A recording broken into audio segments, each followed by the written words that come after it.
Sam Wilson, defense from Ottawa, Ontario.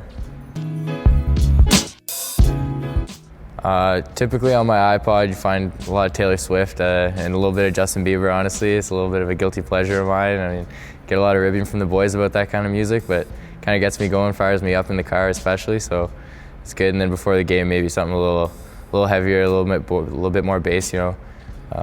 Get the blood flowing, get you fired up, but in the car certainly a lot of Taylor Swift. I like that, so. Yep. Well, not just my favorite pregame meal, it's pretty much my only pregame meal. Every game I'll eat chicken penne with a little bit of Alfredo sauce and some spinach and tomatoes mixed in there, and that works for me, so I'm not switching up what works. I'm a little bit superstitious that way, but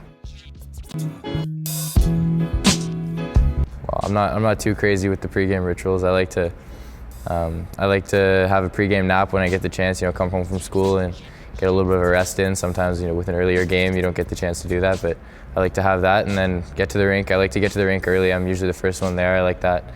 Get my stick all taped up, get a good stretch in before the boys go for warm-up, and then really start to dial in, focus up, and then just the last maybe 5 minutes before we're on the ice is quiet time, just kind of to myself, not really talking to anybody. I like to have a corner, you know, just put my head down, think about the game.